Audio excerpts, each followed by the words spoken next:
ಈ ಹಾರೂಗೇರಿ ಲೀಟಾಮಠದ ಅಧಿಷ್ಠಾತೃ ದೇವತೆಯಾಗಿರುವ ಧೀರ ಸನ್ಯಾಸಿ ಪವಾಡ ಪುರುಷ ಶಾಪಾನುಗ್ರಹ ಸಮರ್ಥ ಜಗದ್ಗುರು ಶ್ರೀ ಚನ್ನ ವೃಷಭೇಂದ್ರ ಮಹಾಸ್ವಾಮೀಜಿಯವರ ಶ್ರೀಚರಣಾರವಿಂದಗಳಿಗೆ ವಂದನೆಗಳನ್ನು ಸಮರ್ಪಣ ಮಾಡಿ, ಪರಂಪರೆಯ ಆರಾಧ್ಯ ದೈವ ಜಗದ್ಗುರು ಜಡಿಸಿದ್ಧ ಯೋಗೀಂದ್ರರ ವೇದಾಂತ ಕೇಸರಿ ಸದ್ಗುರು ಶಂಕರಾನಂದ ಪರಮಹಂಸರ ಸದ್ಗುರು ಶ್ರೀ ಶಿವಾನಂದ ಪರಮಹಂಸರ ಶ್ರೀ ಚರಣಾರವಿಂದಗಳಿಗೆ ವಂದನೆಗಳನ್ನು ಸಮರ್ಪಣ ಮಾಡಿ, ಕರ್ನಾಟಕ ರಾಜ್ಯ ಬೆಳಗಾವಿ ಜಿಲ್ಲೆಯ ರಾಯಬಾಗ ತಾಲೂಕಿನ ಸದ್ಗುರುಗಳ ಮಹಾತ್ಮರ ಪಾದಸ್ಪರ್ಶದಿಂದ ಪುಣ್ಯಕ್ಷೇತ್ರ, ಆಧ್ಯಾತ್ಮ ಕ್ಷೇತ್ರ, ಧರ್ಮಕ್ಷೇತ್ರವೆನಿಸಿದ ಹಾರೂಗೇರಿಯ ಲೀಲಾಮಠದಲ್ಲಿ ಮಾನವಾತ್ಮೋದ್ಧಾರಾರ್ಥವಾಗಿ ವಿಶ್ವಶಾಂತಿಗಾಗಿ ಹಮ್ಮಿಕೊಂಡಿರುವ ಈ 42ನೇ ವರ್ಷದ ಈ ವೇದಾಂತ ಪರಿಷತ್ತಿನ ಸರ್ವ ಕಾರ್ಯಕ್ರಮಗಳ ಸನ್ನಿಧಾನ ಸ್ಥಾನದಲ್ಲಿ ವಿರಾಜಮಾನರಾಗಿರುವ ಜಗದ್ಗುರು ಶ್ರೀ ಸಿದ್ಧಾರೂಢ ಮಹಾಸ್ವಾಮಿಗಳವರ ಶಾಂತತೆಯನ್ನು, ಮೌನಮುನಿ ಗುರುನಾಥಾರೂಢ ಮಹಾಸ್ವಾಮಿಗಳವರ ಸ್ಥಿತಪ್ರಜ್ಞತ್ವವನ್ನು, ಚನ್ನ ವೃಷಭೇಂದ್ರ ಮಹಾಸ್ವಾಮಿಗಳವರ ತಪೋಶಕ್ತಿಯನ್ನೆಲ್ಲ ಒಟ್ಟುಗೂಡಿಸಿ ಶಿರಕರ ಚರಣಗಳಿಂದ ಪರಬ್ರಹ್ಮ ಗುರುರೂಪದಿಂದ ಅವತಾರಗೈದಿಯನಾಗಿ ಎಂಬಂತೆ ಜಗದ್ಗುರು ವಿಶ್ವಕುಟುಂಬಿ ಸಾಧು ಚಕ್ರವರ್ತಿ ಮಾತನಾಡುವ ನಡೆದಾಡುವ ದೇವರೆಂದೇ ಪ್ರಖ್ಯಾತಿಯನ್ನು ಹೊಂದಿ ಸುಮಾರು 55-56 ವರ್ಷಗಳ ಪರ್ಯಂತರವಾಗಿ ನಿರಂತರ ಅವಿಶ್ರಾಂತರಾಗಿ ಸೂರ್ಯನಗತಿಯಲ್ಲಿ ಸಂಚರಿಸಿ ಪಾದವನ್ನಿಟ್ಟ ನೆಲದಲ್ಲಿ ವೇದಾಂತ ಪರಿಷತ್ತುಗಳನ್ನು ಮಾಡಿ ಒಂದಾಗಿ ಬಾಳಿರಿ ವಿಶ್ವಶಾಂತಿಯನ್ನು ಪಡೆಯಿರಿ ಎಂಬ ದಿವ್ಯ ಸಂದೇಶವನ್ನು ಸಾರಿದ ದೇಶಿಕೋತ್ತಮರಾದ ಜಗದ್ಗುರು ಡಾಕ್ಟರ್ ಅಪ್ಪಾಜಿಯವರ ಪವಿತ್ರ ಪಾದಾರವಿಂದಗಳಿಗೆ ಅನಂತ ಅನಂತ ವಂದನೆಗಳನ್ನು ಸಮರ್ಪಣೆ ಮಾಡಿ, ಇವತ್ತಿನ ದಿವಸ ಸಭೆಗೆ ಆಗಮಿಸಿ ತಮ್ಮ ಸ್ಥಾನದಲ್ಲಿ ಸುಖಾಸನರಾಗಿರುವ ಪರಮ ಪೂಜ್ಯ ಶ್ರೀಮನ್ ನಿರಂಜನ ಪ್ರಣವ ಸ್ವರೂಪಿ ಜಗದ್ಗುರು ಪಂಚಮ ಶಿವಲಿಂಗೇಶ್ವರ ಮಹಾಸ್ವಾಮಿಗಳವರು ನಿಡಸೋಸಿ ಶ್ರೀಮಠ ಪೂಜ್ಯರ ಚರಣಾರವಿಂದಗಳಿಗೆ ವಂದನೆಗಳನ್ನು ಸಮರ್ಪಣೆ ಮಾಡಿ, ಪರಮ ಪೂಜ್ಯರು ಶ್ರೋತ್ರಿಯ ಬ್ರಹ್ಮನಿಷ್ಠರು ವೇದಾಂತ ವಿದ್ವಾಂಸರಾದ ವಿದ್ಯಾನಂದ ಭಾರತೀ ಸ್ವಾಮಿಗಳವರ, ಪರಮ ಪೂಜ್ಯ ಶ್ರೋತ್ರಿಯ ಬ್ರಹ್ಮನಿಷ್ಠ ಪೂರ್ಣಾನಂದ ಭಾರತೀ ಶ್ರೀಗಳವರ ಚರಣಾರವಿಂದಗಳಿಗೆ ವಂದಿಸಿ, ವೇದಿಕೆಯ ಮೇಲೆ ಸುಖಾಸನಾಗಿರುವ ಅತ್ರೋಪಸ್ಥಿತ ಸರ್ವ ಪೂಜ್ಯರ ಮಾತಾಜಿಯವರ ಚರಣಾರವಿಂದಗಳಿಗೆ ವಂದನೆಗಳನ್ನು ಸಮರ್ಪಣೆ ಮಾಡಿ, ಕಾರ್ಯಕ್ರಮದಲ್ಲಿ ಭಾಗಿಗಳಾದ ಎಲ್ಲ ಶರಣು ತಂದೆ ತಾಯಿಗಳಿಗೂ ಸಂಗೀತ ಬಳಗಕ್ಕೂ ಶರಣಾರ್ಥಿಗಳನ್ನು ಸಮರ್ಪಣೆ ಮಾಡಿ, ಪ್ರಸ್ತುತ ಇವತ್ತಿನ ಚಿಂತನದಲ್ಲಿ ಸದ್ಗುರುದೇವರ ಕೃಪಾಶೀರ್ವಾದದ ಬಲದಿಂದ ನನ್ನ ಯಥಾಮತಿಗೆ ತಿಳಿದಿರುವ 4 ಮಾತುಗಳನ್ನು ತಮ್ಮ ಮುಂದೆ ಹಂಚಿಕೊಳ್ಳುವ ಪ್ರಯತ್ನ ಮಾಡ್ತಾ ಇದ್ದೇನೆ. ಪುಣ್ಯಾತ್ಮರೇ, ಹೆಣ್ಮಕ್ಕಳು ದಯವಿಟ್ಟು ಒಂದಿಷ್ಟು ಶಾಂತಿ ಕಾಕೋಬೇಕು. ತಾಯಿ ನೀವು ದಯವಿಟ್ಟು ಎಲ್ಲ ತಾಯಿಯಂದರು ನಿಮ್ಮ ಮಾತು ಬಂದು ಮಾಡಿರಿ. ದಯವಿಟ್ಟು ಕೈ ಮುಗಿದು ಕೇಳ್ಕೊಳ್ತಾ ಇದ್ದೇನೆ. ದಯವಿಟ್ಟು ದೊಡ್ಡ ದೊಡ್ಡ ಮಹಾತ್ಮರು ಬಂದಿದ್ದಾರೆ, ಒಂದಿಷ್ಟು ನಿಮ್ಮ ವಾಣಿಗೆ ವಿಶ್ರಾಂತಿ ಕೊಡ್ರಿ. ಈ ಕಡೆ ಲಕ್ಷ ಕೊಡ್ರಿ. ಎಲ್ಲರೂ ಭಾಳ ಸುಂದರವಾಗಲ್ಪಟ್ಟಂಥ ವಿಚಾರಧಾರೆಯನ್ನು ನಮ್ಮ ರಾಯರು ಕುಲಕರ್ಣಿಯವರು ಕಾರ್ಯದರ್ಶಿಗಳು ಇಟ್ಟುಕೊಂಡಿದ್ದಾರೆ. ಅದು ಶ್ರೀಮನ್ ನಿಜಗುಣ ಶಿವಯೋಗಿಗಳವರಿಂದ ರಚಿಸಲ್ಪಟ್ಟಿರುವ ಒಂದು ವಿವೇಕ ಚಿಂತಾಮಣಿ ಅನ್ನತಕ್ಕಂಥ ಗ್ರಂಥದಲ್ಲಿ ಬರತಕ್ಕಂತಹ 183ನೇ ಹೆಡ್ಡಿಂಗ. ಅದರಲ್ಲಿ ಭಾಳ ಸುಂದರವಾಗಿ ಕಳಕಳಿಯಿಂದ ನಿಜಗುಂಡರು ನಮಗೆ ಉಪದೇಶವನ್ನು ಮಾಡ್ತಾರೆ. ಏನು ಅಂತ ಕೇಳಿದರೆ, ಮತ್ತಮ್ಮ ಆ ಜೀವನ್ಮುಕ್ತನಿದ್ದ ದೇಶದಳು ನಿರುಪದ್ರವವಾಗಿರ್ಬೋದು. ಇದು ಒಂದನೇದ್ದು. ಎರಡನೇದ್ದೇನು ಅಂತ ಕೇಳಿದರೆ, ಅಲ್ಲಿ ಶಿಷ್ಯರು, ಭಕ್ತರು, ಉದಾಸೀನರು, ಪಾಪಿಗಳೆಂಬ ನಾಲ್ಕು ತೆರದ ಜನರು ಅನುಗ್ರಹಿಸಿಕೊಳ್ಳುವರು, ಅದು ಎಂತೆನೆ.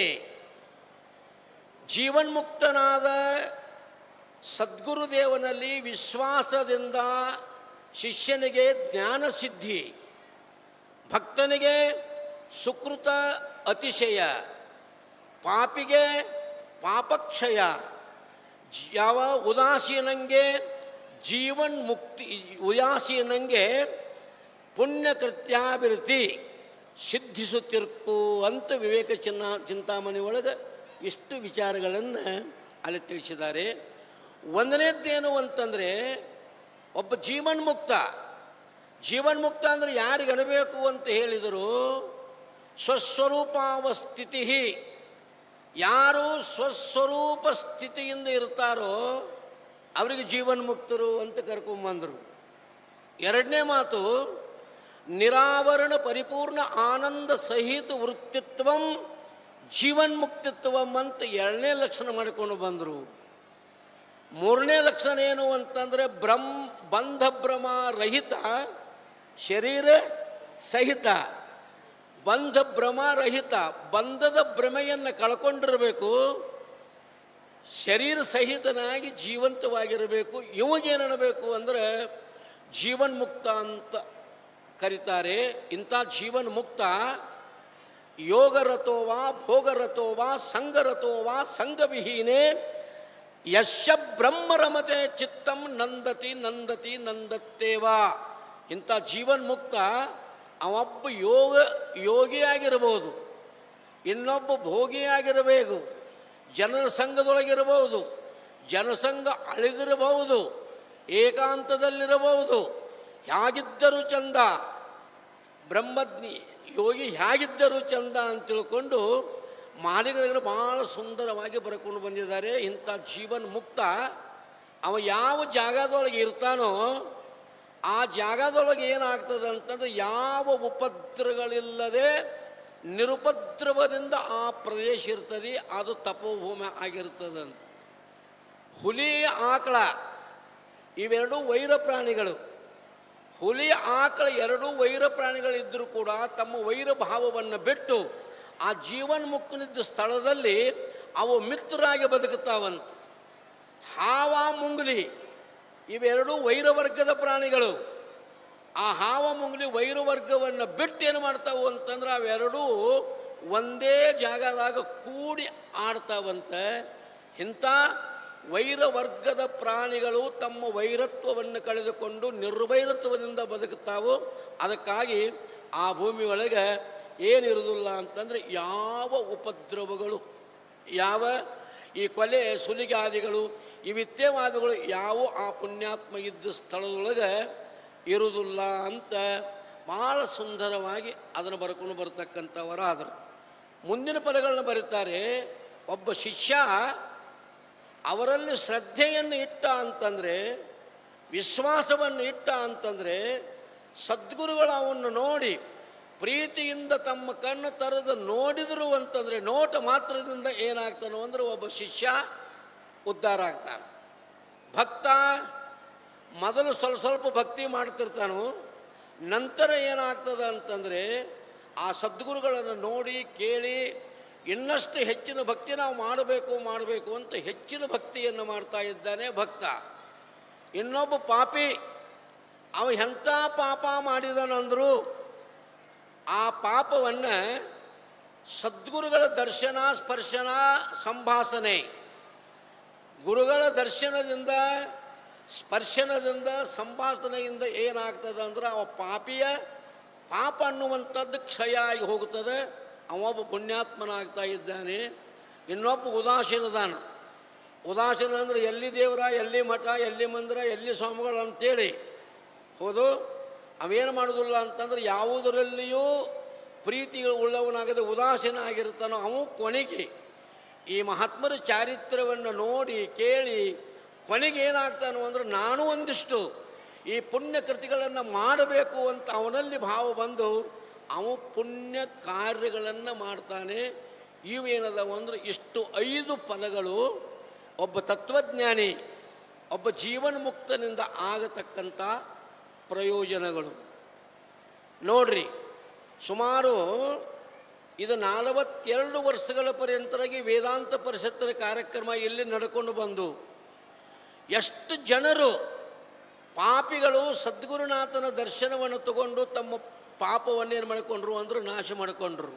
ಮಹಾತ್ಮರು ಬರೀತಾರೆ, ಶಮೇ ಧಮೆ ವಿವೇಕ ವೈರಾಗ್ಯ ಪರಿಪೂರ್ಣ ಭಾವಶಾಂತಿ ಕಾರುಣ್ಯ ಸತ್ಯ ಸತ್ಯ ಸದ್ಭಕ್ತಿ ಶಿವಜ್ಞಾನ ಶಿವಾನಂದ ಉದಯವಾದ ಮಹಾತ್ಮನ ಹೃದಯದಲ್ಲಿ ಶಿವನಿಪ್ಪ, ಆತನ ದರ್ಶನ ಸ್ಪರ್ಶನ ಸಂಭಾಷಣೆಯಿಂದ ಪಾಪಕ್ಷಯವಾಗಿ ಕೇವಲ ಮುಕ್ತಿಯಪ್ಪದು ತಪ್ಪದು ನಿಜಗುರು ಸ್ವತಂತ್ರ ಸಿದ್ಧಲಿಂಗೇಶ್ವರ ಅಂತ ಮಹಾತ್ಮರು ಬರ್ಕೊಂಡು ಬಂದಾಗ ಪಾಪ ಅನ್ನುವಂಥದ್ದೆಲ್ಲ ಕ್ಷಯ ಆಗ್ತದೆ. ಪುಣ್ಯಾತ್ಮರೇ, ಒಬ್ಬ ಸದ್ಗುರುನಾಥ ಒಬ್ಬ ಜೀವನ್ಮುಕ್ತ ಜ್ಞಾನಿಯಿಂದ ಯಾರ್ಯಾರಿಗೆ ಯಾವ್ಯಾವ ಭಾವನೆಗಳದಾವೋ ಅವೆಲ್ಲ ಭಾವನೆಗಳು ಅವೆಲ್ಲ ಅವರ ಇಚ್ಛೆಗಳೇನಾಗ್ತಾವೆ ಅಂದ್ರೆ ಪೂರ್ಣ ಆಗ್ತಾವಂತ.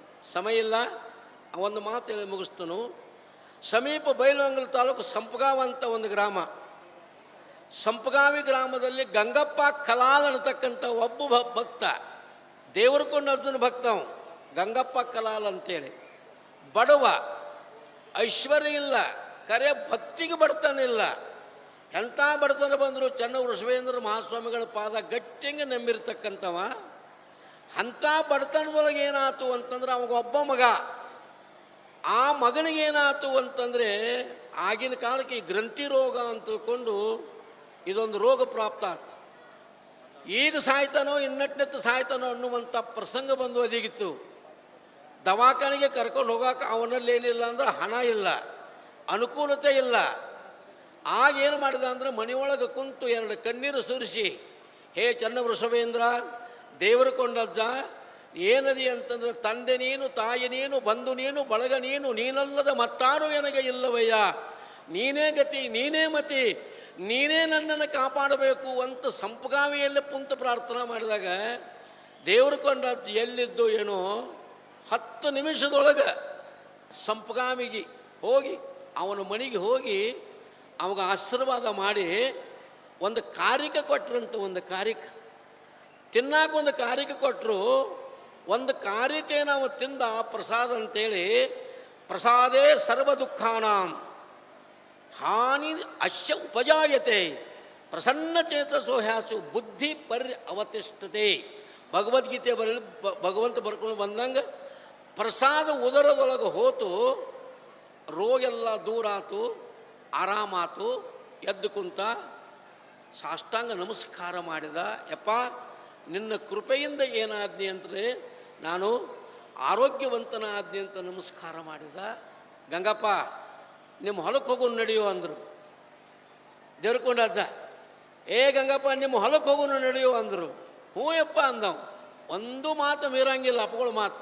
ಅವ್ರೇನಂತಾರೆ ಅದ, ನೀನು ಹೊಲಕ್ಕೆ ಹೋಗೋರು ನಡೆಯೋ ಅಂದರು. ಹೋ ಯಪ್ಪ ಅಂದ, ಕರ್ಕೊಂಡು ಹೊಲಕ್ಕೆ ಹೋದರು. ಆ ಹೊಲ ಎಂಥದಂದ್ರೆ ಅದು ಮಡ್ಡಿ ಹೊಲ, ಏನೇನೂ ಮಾಡೋಕ್ಕಬಾರ್ದಂಥ ಹೊಲ.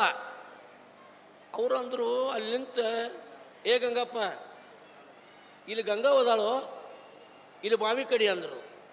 ಅವಾಗ ಆಶ್ಚರ್ಯ ಆಯ್ತು. ಎತ್ತರ ಮ್ಯಾಗರ ಮಡ್ಡಿ ಐತಿ, ಕೆಳಗಿದ್ದು ಭೂಮಿಗೆ ನೀರಿಲ್ಲ, ಇಂಥ ಮಡ್ಯಾಗ ನಮ್ಮ ಅಪ್ಪಗಳು ಬಾವಿ ಕಡಿ ತಿಂತಾರಂದ್ರೆ ಅದು ಋಷಿ ವಾಕ್ಯ, ಖುಷಿ ಅಲ್ಲ. ಸದ್ಗುರುಗಳ ಆತು ಖುಷಿ ಅಲ್ಲ ಅಂತ ತಿಳ್ಕೊಂಡು ಏನೇನೋ ಪ್ರಯತ್ನ ಮಾಡಿ ಬಾವಿ ಕಡ್ದ. ಅಪ್ಪ ಅವ್ರ ಆಶೀರ್ವಾದದಿಂದ ಗಂಗಾದೇವಿ ಅಲ್ಲಿ ಪ್ರತ್ಯಕ್ಷ ಆಗಿ ಬಾವಿಗೆ ನೀರು ಬಿತ್ತು. ತೋಟ ಮಾಡೋ ಅಂದರು. ತೋಟ ಮಾಡಿದ, ಐಶ್ವರ್ಯ ಬಂತು, ಆರ್ಥಿಕ ಪರಿಸ್ಥಿತಿ ಸುಧಾರಣೆ ಆಯಿತು, ಅವನ ಬಡತನ ದೂರ ಆಯಿತು. ಹಿಂಗೇನದ ಅಂತ ಕೇಳಿದರೆ, ಭವರೋಗ ವೈದ್ಯ ಯಾರು ಅಂದ್ರೆ ಸದ್ಗುರು ಶ್ರೀಗುರುವೆಂತೆಂಬ ವೈದ್ಯನೆನ್ನಯ, ಭವರೋಗಕ್ಕೆ ಔಷಧವನ್ನು ಇತ್ತು ಬದುಕಿಸಿದ ಅಂತ ಸರ್ಪಭೂಷಣ ಬರ್ಕೊಂಡು ಬಂದಂಗೆ ಅವನ ರೋಗ ಹೋತು, ಬಡತನದ ರೋಗ ಹೋತು. ಒಬ್ಬ ಶ್ರೀಮಂತನಾಗಿ ಅವರ ಪರಮ ಭಕ್ತನಾಗಿ ಮೆರೆತಕ್ಕಂಥವನಾಗ್ತಾ ಇದ್ದಾನೆ. ಹಿಂಗೆ ಒಬ್ಬ ಜೀವನ ಮುಕ್ತನಿಂದ ಅನೇಕ ಪ್ರಯೋಜನಗಳು ಈ ಜಗತ್ತಿನೊಳಗೆ ಆಗಿದ್ದಾವೆ. ಅಂಥ ಸದ್ಬುದ್ಧಿಯನ್ನು ಸದ್ಗುರು ನಮಗೆಲ್ಲರಿಗೂ ಕೊಡಲಿ ಅಂತ ಹೇಳ್ತಾ ಈ 4 ವಾಕ್ಯಗಳನ್ನು ಗುರುದೇವನ ಚರಣಕ್ಕೂ ತಮ್ಮೆಲ್ಲರ ಕರಣಕ್ಕೂ ಅರ್ಪಿಸಿ